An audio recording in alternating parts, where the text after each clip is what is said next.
Good afternoon, everyone. Today is July 7th, 2025, and the council briefing meeting will come to order. The time is 2:25, and to our listening public, I am very sorry for the delay. We had some technical difficulties.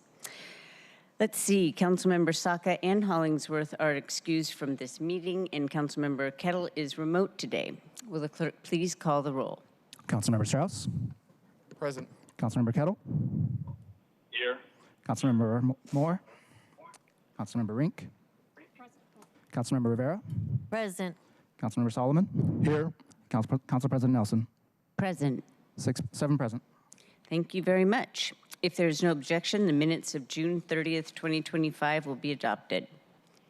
Hearing no objection, the minutes are adopted. All right, we don't have any proclamations, presentations, or executive sessions today. On tomorrow's City Council agenda, there are 12 items on the introduction and referral calendar, and the consent calendar includes the weekly bill payment ordinance, 7 appointments, and the minutes of July 1st of the July 1st City Council meeting. And there are 5 pieces of legislation from committees, 2 from the Finance, Native Communities, and Tribal Governments Committee, and 5 from the Transportation Committee. And that's all the information that I have right now because things were kind of getting loaded into the system.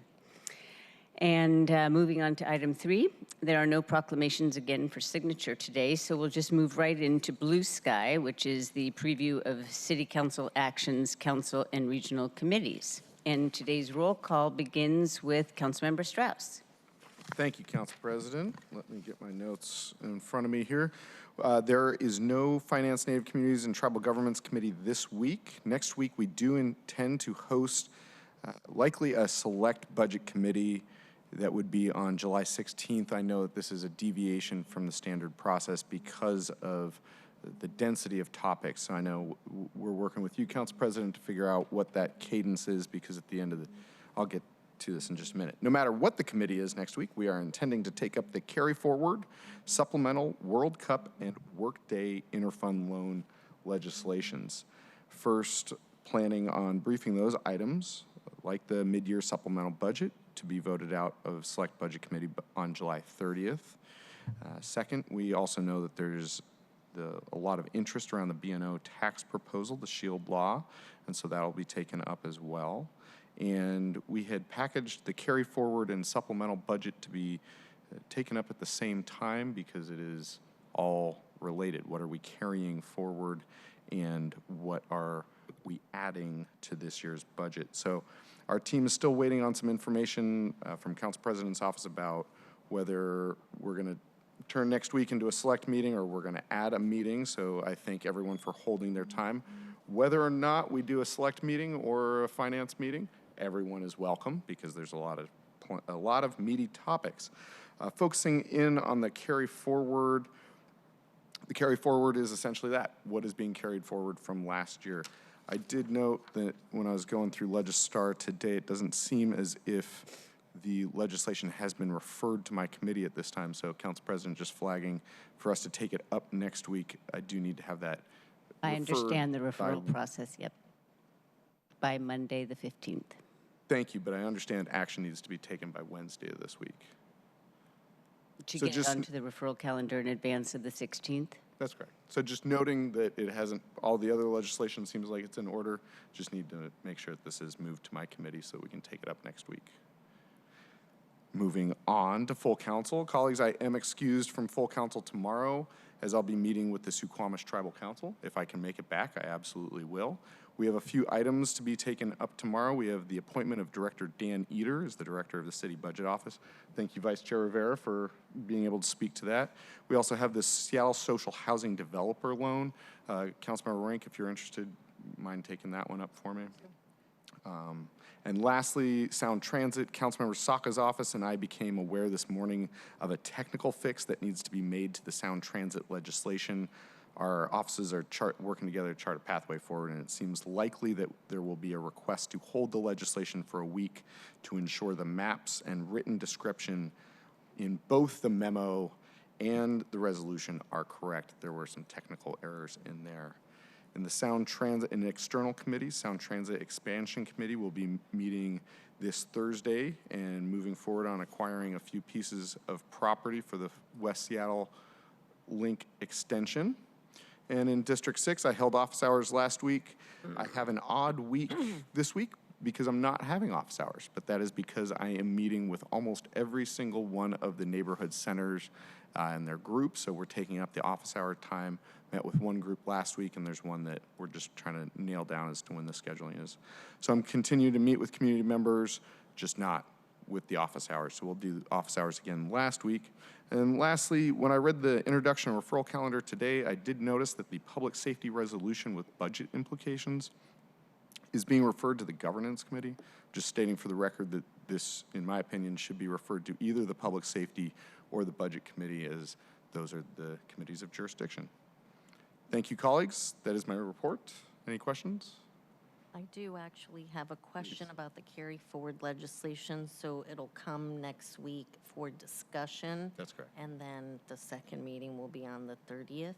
That's correct. Is there any previews you can give on the carry forward legislation? Just like I do with every type of legislation that comes before the committee, requesting members get private briefings to come up to speed because it's dense. It's straightforward but dense. And so please request a briefing with the CBO, and then we'll be taking it up on the 16th and then again on the 30th. Okay, thank you. Yeah. It's helpful when you say it for the viewing public, but I can absolutely get a briefing from CBO. Yeah. Part of the reason that usually the carry forward legislation is taken up earlier in the year, and that was the original plan when we had on our original committee calendar for the year, because of the downturn forecast in April, we paused to take a deeper look. I know that the executive made some revisions, and we wanted to take a deeper look into it before we took it up, which is why it's coming in August instead of April, May. Sorry, what's coming in August? I thought you said carry. July End of 30th. July. Sorry, Yeah, I'm so- already okay, thinking the next July month. 30th. August, Okay, we're July on the 30th same is page. August for me. Okay. But yeah, Okay. usually we would take it up in April, May. Earlier in the year. This year we're taking it up through July, voting it out the day before July, or last day of July. Thank you. Thank you. Nothing else? Council President, questions? Yes, this is more for the public record and also for the CBO. I have said several times at the dais that I am really hoping that the CBO could return the response to SLY CBO 0035A or 3. I think it might be 3SA, but in any case, that was my SLY request on historic underspends and also a kind of a spreadsheet of all the contracts that are that exist in the 3 top departments that usually have the most contracts with service providers, and the due date is July 31st, but I have mentioned to Interim Director Dan Eder that I was hoping to have that a response before we took up the carry forward, which was transmitted with $169.2 million of carry forward. So I think it's good to be able to look at both documents at the same time, or be able to consider carry forwards within the historical context of underspends that you had presented in your committee maybe a month and a half or so ago. So note to the CBO, that would be great if we could have that a couple weeks early. Is that why the legislation hasn't been referred to my committee? Oh, no, the legislation will, I was fully intending on referring the legislation. However, here's what happened. They referred, the carry forward included more items that would be paid for by the Jumpstart Fund than we actually will have in the Jumpstart Fund because of the forecast. And so our Central Staff Director Noble did request that CBO redo the carry forward legislation. And so I don't know if there is or when there will be a revised carry forward bill. It's my understanding that it's in Legistar right now, but It is. The first one we got, the temporary file is in. That's the one that had $169.2 million. And my understanding is that Ben looked at the numbers, added them up, and had asked for some revisions. And so that is what I was waiting on, but I was fully intending to refer it to your committee, in fact, the Select Budget Committee, so.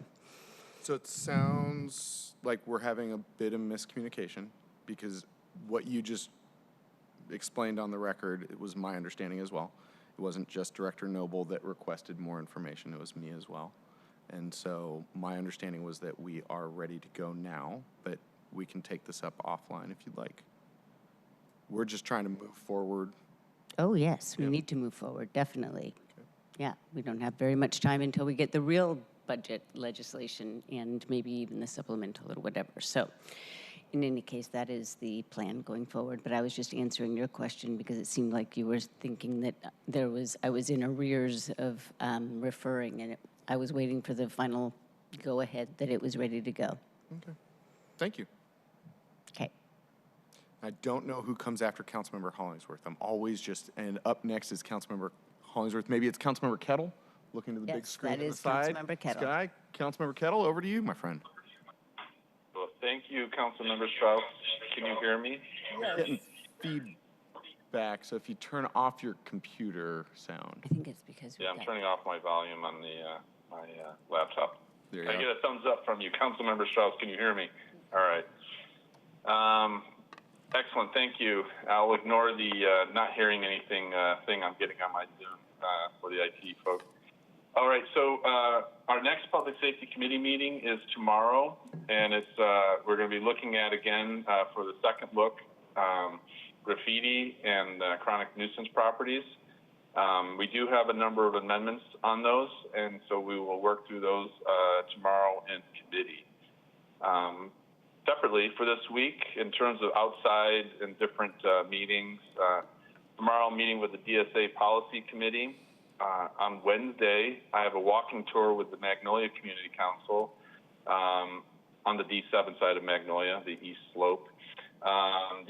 Then a meeting with the Downtown Community Council. And then I'll have a meeting also with the First Avenue Transit Alliance, talking about public transit bus service on First Avenue. Obviously, this is something that we need for First Avenue. And then the Coast Guard Tall Ship is in town, and there'll be a tour of that. Thursday, in terms of regional committees, the Puget Sound Regional Council Transportation Policy Board. And then on Friday, we'll have a meeting with Plymouth Housing and Grow Northwest.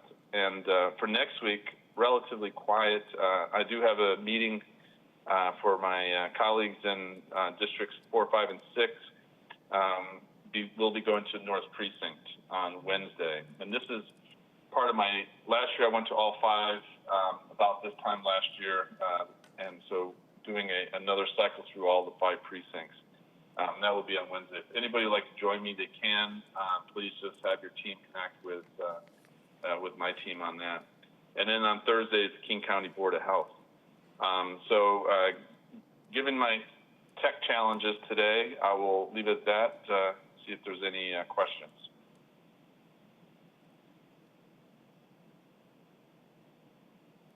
I see no questions here. All right, the next person. Normally I would pass off to Councilmember Moore, Yes, but I'll pass off to I'll help you out with the alphabet here. Councilmember Rivera. I Rink. think Rink. Or Rink. Thank you, Councilmember Kettle, and hi, colleagues. I hope everyone had a good holiday weekend and is taking care.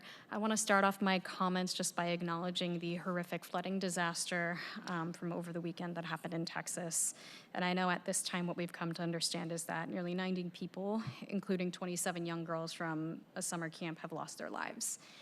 It's such an important reminder of how the National Weather Service as an agency plays such a critical role in helping emergency managers prepare for events like these.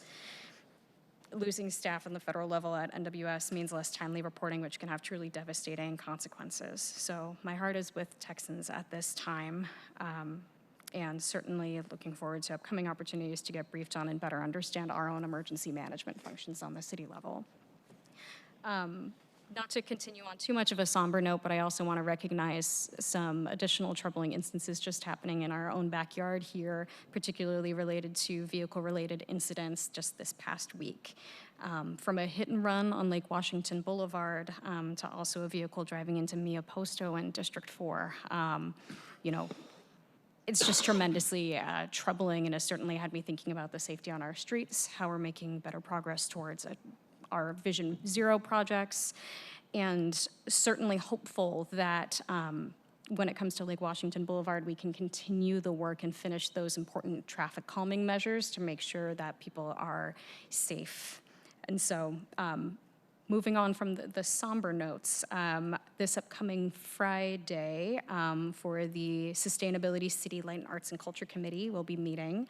We'll be hearing, we'll be seeing appointments on the Arts Commission and the Green New Deal Board. We will have a briefing from City Light on the power supply and a briefing and vote on the City Light Kalispell Tribe interlocal agreement. And next week on Friday, on July 18th, there will be a meeting of the Federal Administration and Policy Change Select Committee where we will be focused on the impact of the One Big Beautiful bill that passed this past week. I know my heart certainly fell when I saw that vote go through Congress, and wanting to focus this Select Committee session at really unpacking the impacts of that bill and what it will have for our region. And so we're pulling together a list of stakeholders and panelists, some of the best experts who can really speak to those kind of nuances, and certainly interested in making sure we can fully understand what all those impacts may be. Additionally, RPC, the Regional Policy Committee, will be meeting this Wednesday. There will be a session on economic impacts of the King County Airport, as well as an update on information security and planning for the 2026 FIFA World Cup. And with that, that is all I have to share for today, colleagues, unless there are any questions. I'll pass it to Councilmember Rivera. Guess I'm up. Thank you. I have a Council- question. Oh, You mentioned the big, beautiful bill. Did you, I am seeing a letter here that was signed by a bunch of people. Can you give some background on this? Did you? Go ahead. Yeah, certainly. Understanding the impacts that this will have on our region, which, as I mentioned, we're trying to further digest and understand. I had some conversations with members of our state delegation to really uplift and talk through what are the kind of messages that our neighbors need to hear right now, and how are we going to work across levels of government to formulate solutions. And so that happened, you know, I believe it passed on, what is time? Last Thursday, but wanting to mobilize quickly to put some words to paper and figure out what is the message that we want to send to our community. And so this was done in partnership with folks within the state delegation. It was primarily collecting signatures over the holiday, so I know a lot of folks were out of town doing stuff, but as you can see from the letter and as has been reported, there's been a lot of support from across the state with various city level elected officials, state level elected officials, like members of the state legislature. The insurance commissioner also signed on, Patty Kuderer, as well as members of the school board and port governments as well. And so, you know, wanting to make sure that we had a broad reach in the development of that letter. That's a little bit of the background.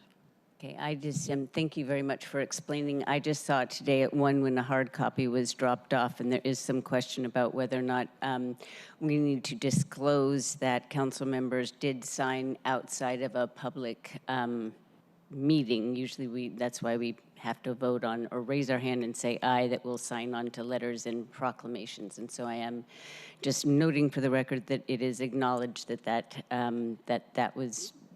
that occurred outside of a public meeting.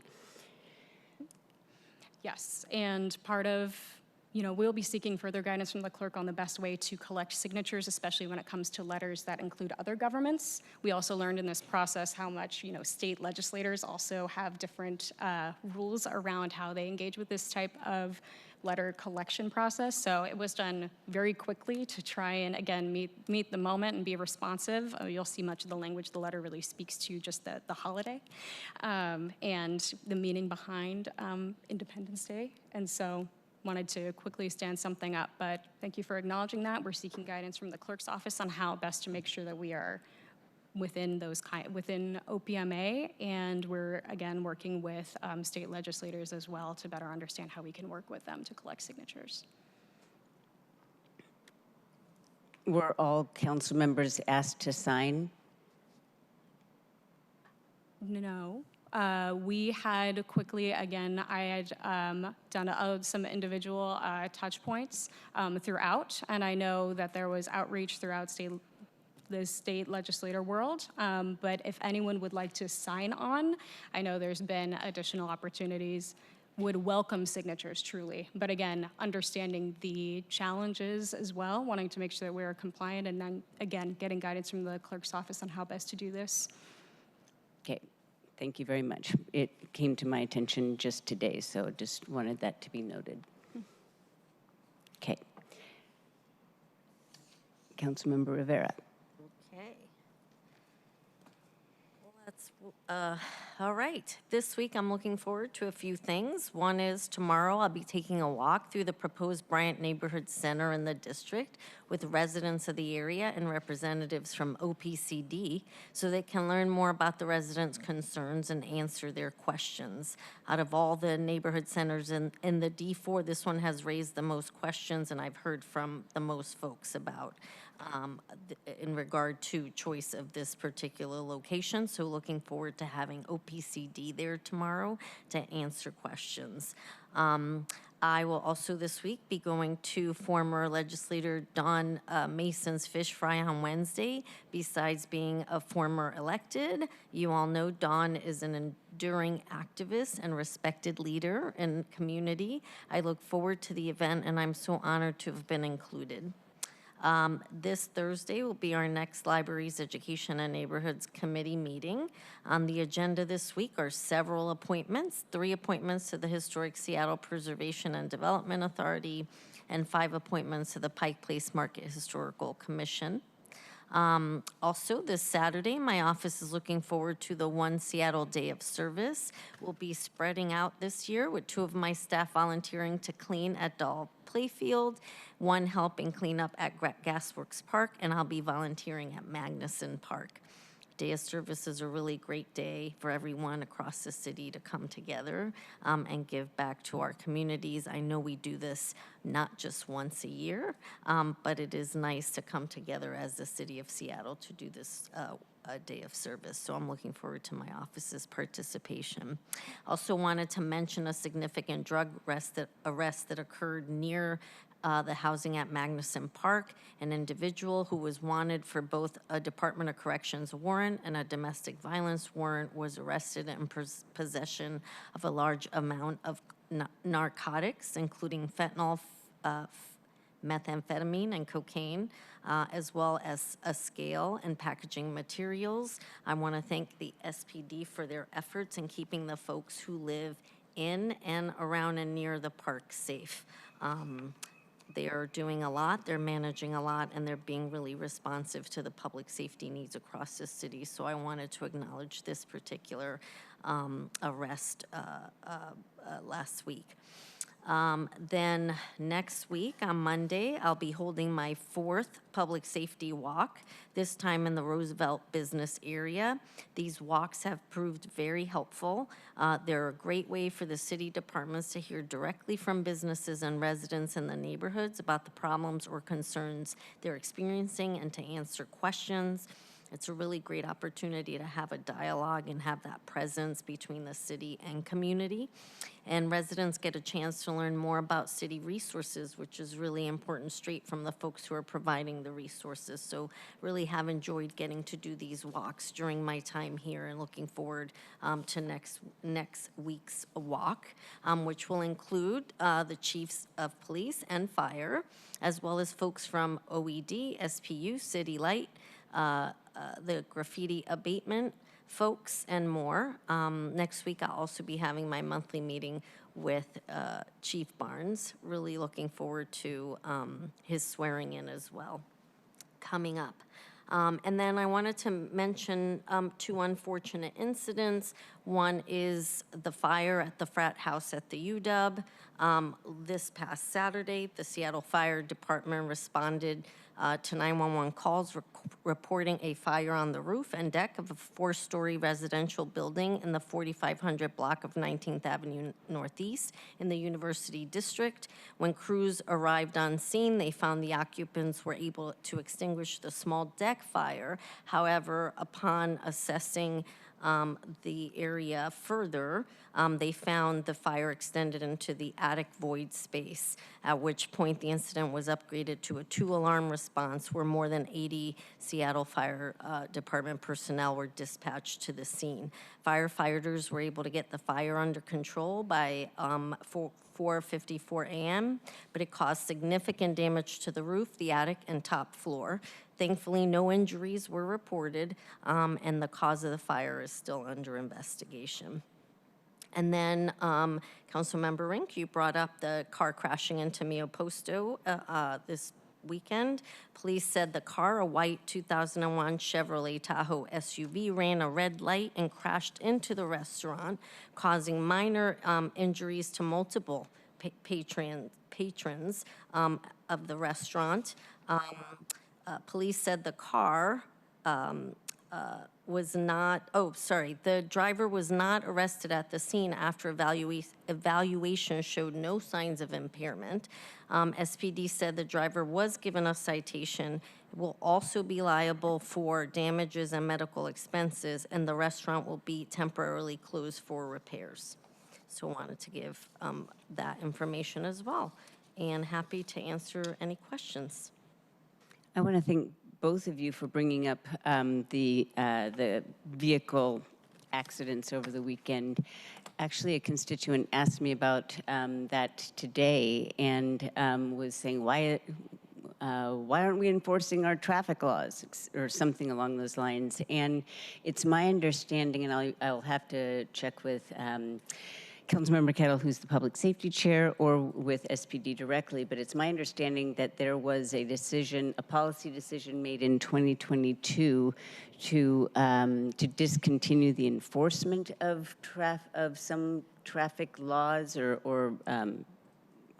traffic laws, except for through the speed enforcement and school zone cameras. But I will have to check to see if that is in fact the case, unless anybody has. Okay, thank you. I did get some questions, Council President, about why the driver was not arrested, and I have some more questions out to SPD as to why they were given a citation but not actually arrested. There was no impairment. Nevertheless, they ran the light. Now this business is suffered. There were minor injuries, but nevertheless injuries. And now also Mio Posto has to deal with their restaurant, the significant impact to that business in the district. So all of that, I just wanted to acknowledge that there were those minor, though minor, impactful injuries to folks who were dining there, and also to the restaurant as well. And I will share more once I learn more. Got it. Well, I appreciate the insurance companies that are still serving this market, the small businesses in this town. Yeah. Thanks. All right. Councilmember Solomon. Thank you very Pass it off much. to you. Actually, following up with the issue of traffic, one of the things that I've been working on since before I joined this body was traffic safety along Rainier Avenue in the Rainier Beach neighborhood from 57th and Rainier down to the city limits, where some of you may have seen video that's come forward by folks in that community of vehicles rolling over, smashing into other vehicles, actually intruding into people's homes, people's living rooms, garages. So I had a meeting this past week with members of SDOT and primarily Vinu Nunmani, who's been working with that group of neighbors on Rainier about traffic calming, what has been done up to this point, what is looking at being done in the near future and going into 2026 to really facilitate a reduction in the incidents that we've seen over the past several years. So there are methods or ongoing measures for traffic calming. They are meeting on a regular basis with SDOT, and there is more to come. So I did get an update about that. There's also some traffic issues that I'll be talking with them about regarding the area between 57th Rainier and Rainier Beach up to Rainier and Henderson, which is another area where we've had some traffic issues. So traffic safety and deep D2 are things that are definitely on my mind, and our office is working with the community and SDOT on those. Along those lines, we've been getting a lot of correspondence from folks in D2 regarding traffic calming along Lake Washington Boulevard South.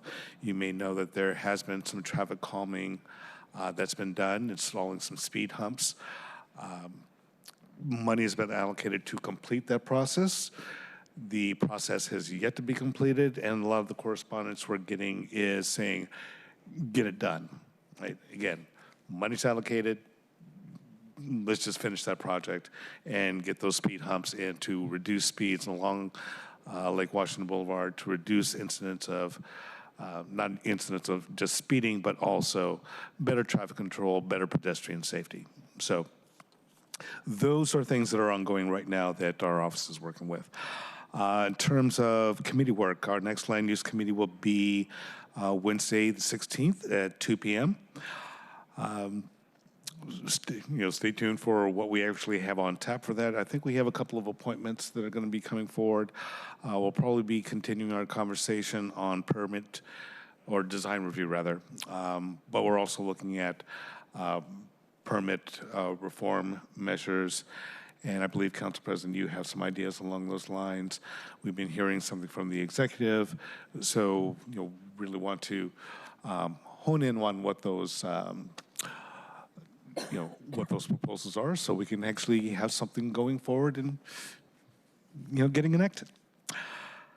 Let's see, I did attend the ST3 streamlined permitting process bill signing that happened on Wednesday.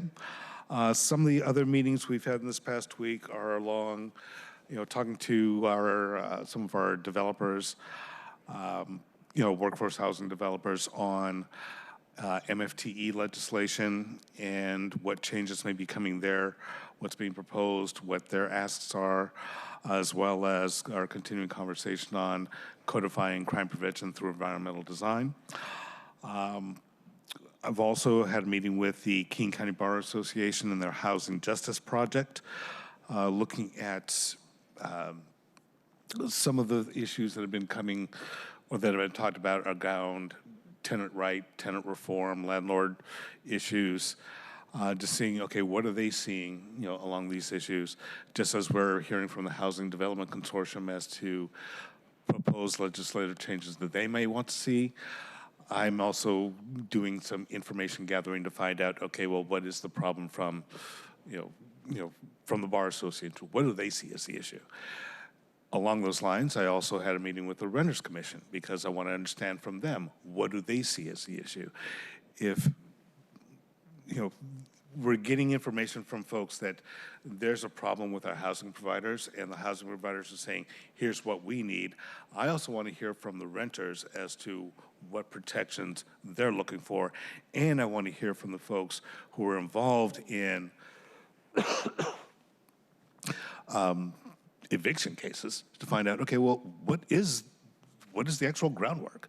So I'm doing a lot of information gathering at this point to see what can we craft together going forward that'll help our housing providers, provide stability for our renters, and help people stay in their homes, and at the same time, help us to have our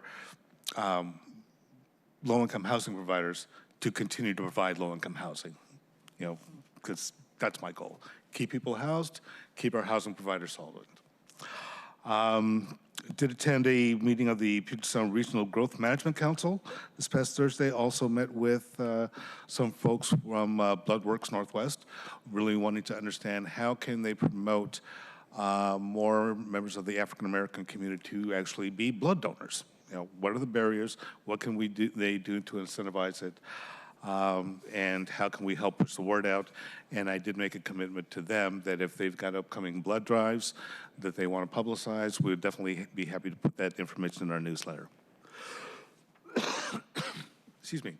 This coming week, we have meetings with the Tubman Center for Health and Freedom, with the Seattle Indian Services Commission, the Office of Civil Rights Youth Civic Engagement Program. We'll be attending the Seattle Sports Commission celebration of Seattle women's sports. After that will be the Police Department's Community Forum at the Rainier Beach Community Center. That'll be on Thursday. On Wednesday, I will also be going to Chief Barnes swearing in at the Northwest African American Museum. And following that, I'll be going to Elder Mason's event in her backyard.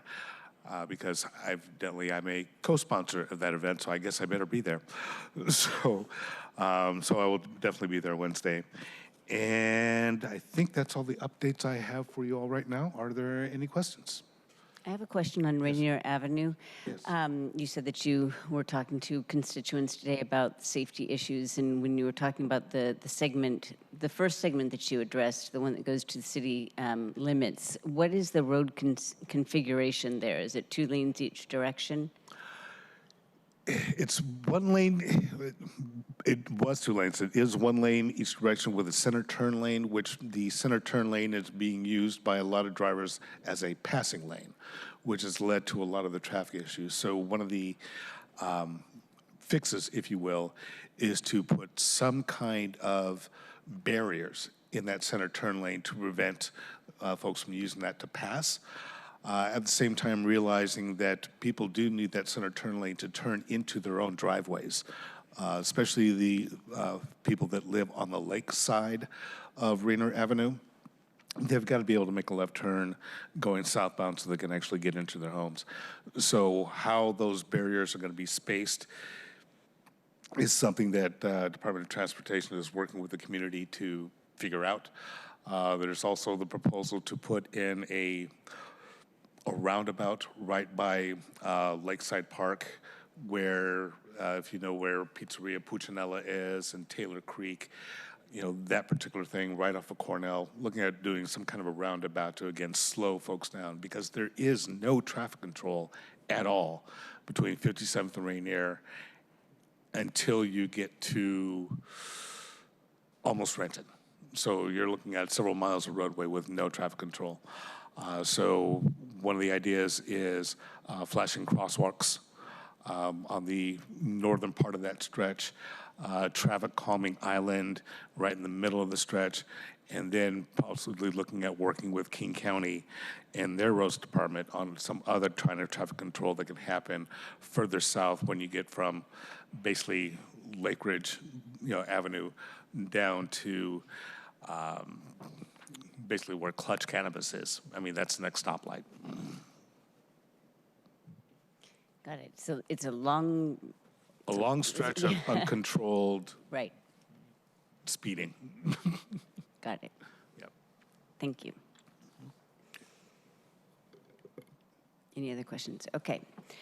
I guess I am the last. All right. So this coming Thursday is the next meeting of the Governance, Accountability, and Economic Development Committee. So Thursday, July 10th, and we have 3 items on the agenda. First, we'll have a briefing and discussion with the city auditor on their 2024 end-of-year recommendation implementation report, which highlights which of their recommendations from the previous audits have been implemented by city departments or are still left to be implemented. And so that is that should be interesting to hear how we're doing on not just audits from the past year, but previous years as well, although they won't go that far back. They do have a dashboard, however. I do want to point out, and will be mentioned during the meeting, that their dashboard is really helpful to understand ongoing work and that in work that departments are due to the auditor, including the legislative department from way back. So that's one item. The second item will be a briefing and discussion on the treatment funding resolution that that states that if and when the mayor proposes utilizing the state authorized 0.1% sales tax increase for public safety, then up to 25% of that ought to be allocated to various treatment and recovery programs. And the list of programs or services is the product of a months-long stakeholdering process with primarily public purpose, dignity, action, DESC, and evergreen treatment services, which are the three largest homelessness services and behavioral health providers in the city of Seattle. And they all advocated for what they saw as high priority investments to really fill out our ability to help people struggling with substance use disorder and offer them an actual pathway to recovery instead of kind of a hodgepodge of services that exist either at the city of Seattle or at the county. So that was presented at a press conference with the principals of those organizations, as well as the representatives of neighborhood business districts. In this case, it was Aaron Goodman, and I believe that there was another director of one of the business improvement areas. But in any case, it was a mix of small business and service provider representatives there. And one interesting thing was that it did also represent the full breadth of approaches to dealing with addiction and substance use disorder. Sometimes you have a more narrow conversation about what should be done, but when you have people from The More We Love, We Heart Seattle, in addition to DESC and PDA, et cetera, it does show not only the diversity of thought on how we should approach addiction, substance use disorder, and also the public response to it, but also the seriousness that these organizations are taking issue, that they'll all get together and call for something more to be done. To address your point, Councilmember Strauss, there were three more natural committees that I could see this legislation going to. The first would be Housing and Human Services. There will only be, it's my understanding, one meeting of Housing and Human Services. Clearly, we lost our chair, and Councilmember Solomon is pitching in as the vice chair and kind of doing double duty this whole summer on land use and Housing and Human Services. Thank you very much for that. But it's my understanding that that agenda of that meeting is mostly full due to urgent federal DHS legislation. And then, of course, the second thought was to send to the select Budget or Finance Committee. However, given the carry forward capital improvement plan and now the B&O legislation, did not think that the capacity would be there to take on that, an additional piece of legislation, which is a resolution, my resolution that I'm talking about. And then finally, the other place was the Public Safety Committee, but the same thing.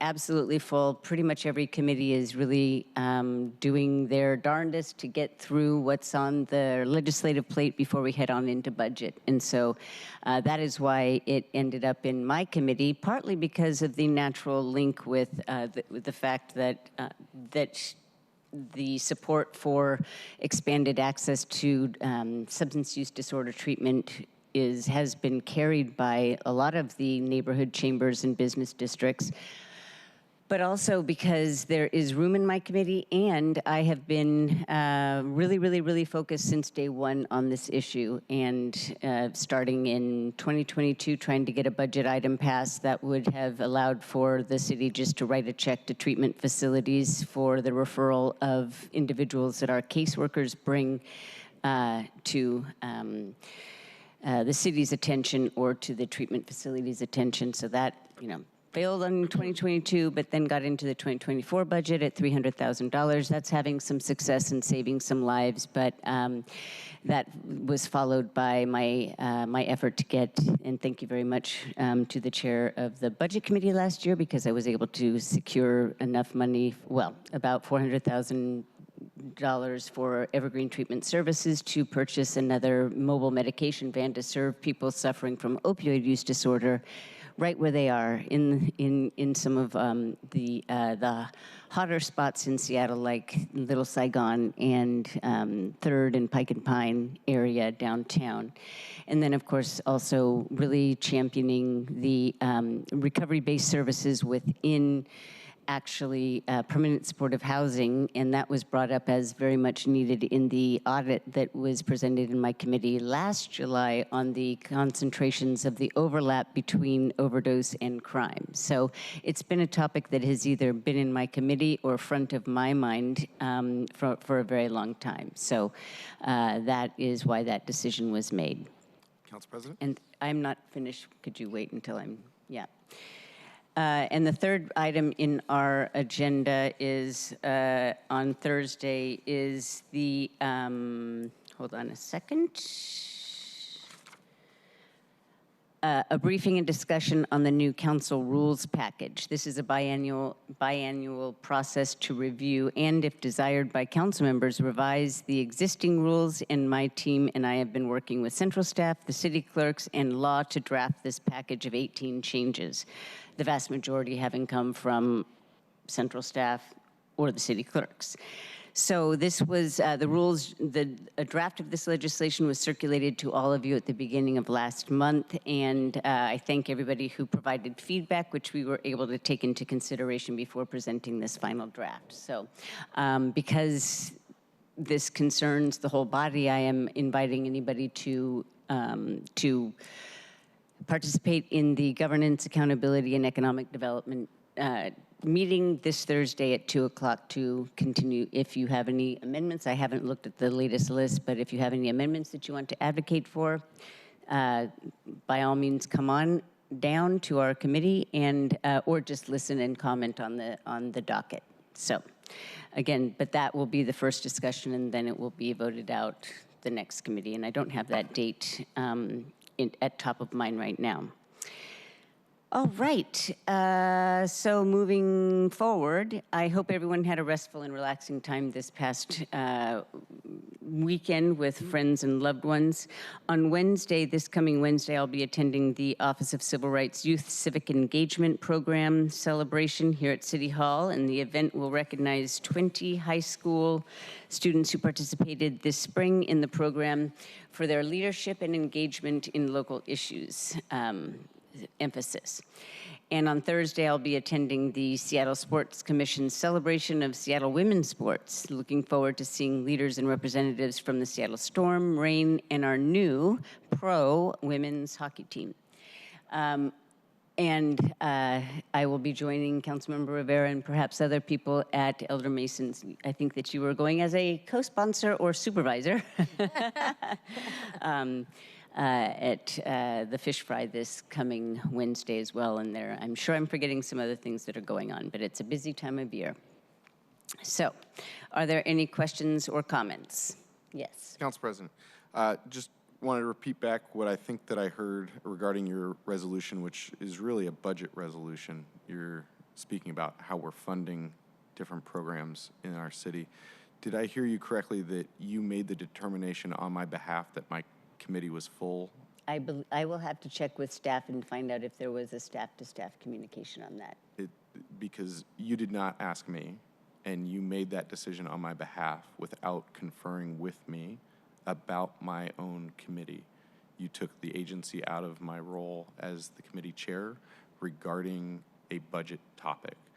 My next question is, are you proposing a new revenue source? No, I am not. And are you proposing how funds will be used from our budget? I am proposing a suite of services that it could be used for. Yes, I am. And so what we have before us is a proposal with, I'm assuming, a specific dollar figure? No.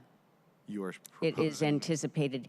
Let me address something. I see where you're going with this, and if you would like to talk offline about why I made this decision, we're welcome to, but I will also remind that, that we do have a history of having budget legislation not in the Finance or Budget Committee, especially one that has had extremely concrete consequences, such as the legislation for wage equity that came out of the Public Safety and Human Services Committee, which then was acted upon by the mayor and council in 2023, I believe, 2024 and 2025 budgets. And so when things concern resolutions, when these are resolutions that have a budget component or a proposed budget component, there are several examples that of legislation that did not go to the budget committee. I'm wondering if the resolution on federal issues and how we should be dealing with potential federal budget cuts, did that go to the budget or the finance committee or the select budget committee? Council President, if that's a direct question to me, it was something that I conferred with the sponsor beforehand, which is the most important part of working together, is that consultation between council members regarding areas of their committee's jurisdiction.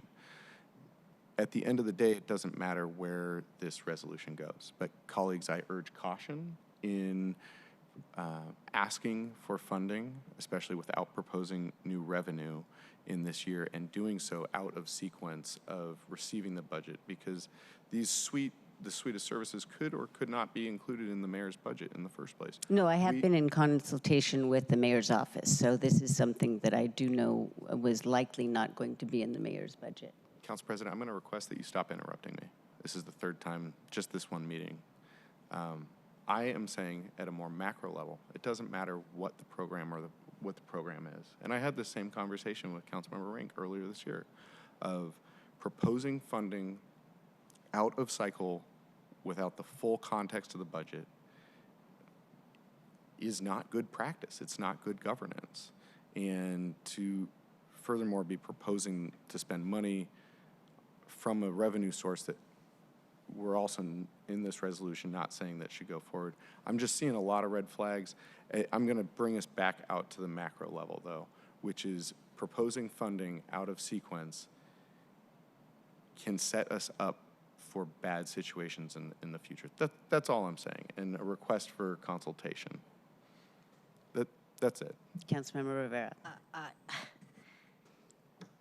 A couple things. One is, this is a resolution, it sounds like. This is something Council President has been working on for a long time, and I do see it as good governance, because if the mayor is going to propose, or someone will be proposing a sales tax increase, what it goes to fund is good governance. So I understand what you're saying about finance. I also see it, as Council President stated, these kinds of resolutions or proposals can fit in many different committees. And it is the council president's prerogative, when the council president sets, legislation comes down, refers it to the IRC, to the committee that makes the most sense depending on the legislation. So I don't see it as incongruous with other things that we've done, and we have done other things here where we've picked a different committee than maybe was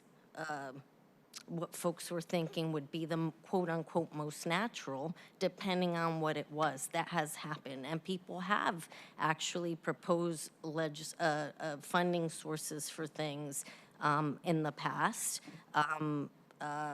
as part of the different processes that we take in committee. So all that to say, Councilmember Strauss, I think that your comments are a bit heavy-handed. I think in the context of what this proposal is, it's a resolution. Resolutions are not binding, and I do see it as a form of good governance, so we can agree to disagree on that point, but I don't think it's erroneous for it to be coming to the Good Governance Committee in the way that you're suggesting, since it is not proposing to increase funding for something,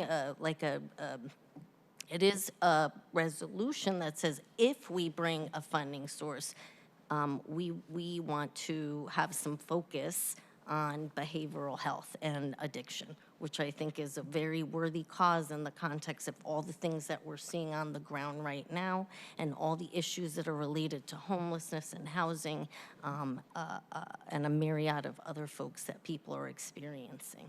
So I just want to say that. Thank you for those comments. Yes, that was the intention of Representative Entenmann and the Black Caucus in advancing that this proposal, because they see public safety as much broader than simply paying for law enforcement. So I am proud to be able to conform to their thinking about how to establish a more comprehensive and holistic sense of public safety in community. I will also note that when it comes to communication,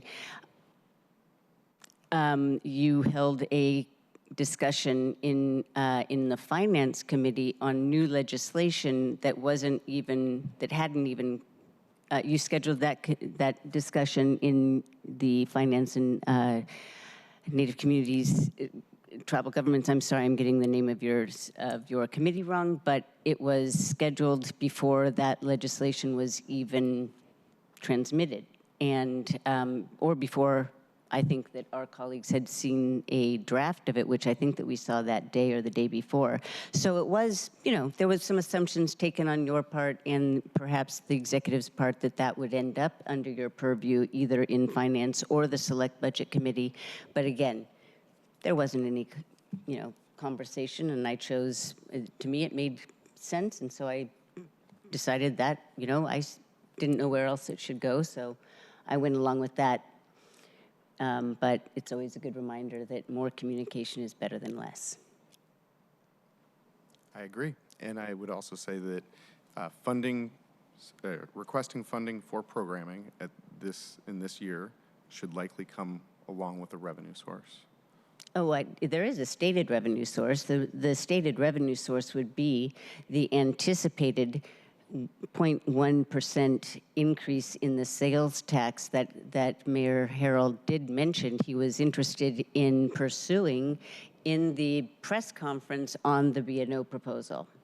So it's very clear what the funding source would be. It's just staking a claim on the spending in conformance of the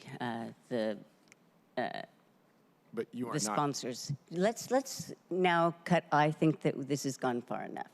Thank you very much. If you want to make a move to change the referral calendar, you are welcome to tomorrow. All right. Is there any other legislation? Go ahead. I have some other business, Council President. If I may, I just wanted to take a moment because I apologize. I did not have all the information at hand when we were discussing the letter. So I want to take a moment to say for the record, after consulting with with legal counsel, I see that we have not violated any OPMA rules. We did miss a step. So before we ask for any more signatures, which will be welcome, my staff will work with your office, Council President, to ensure all of our ducks are in a row. Got it. Thank you very much. Do you want to ask for additional signatures at a meeting tomorrow, or what is the intent? I'm offering. We'll certainly chat after this meeting Okay. to make sure we can accommodate Got it. that. Thank you for your flexibility. Okay. Thanks. Looking up at the screen, I'm asking if I think that we're at the end of our agenda, if there isn't any other business, but Councilmember Kettle do you have any other further business? Shaking of head, okay. All right, hearing no further business, this meeting is adjourned and it is 3:24.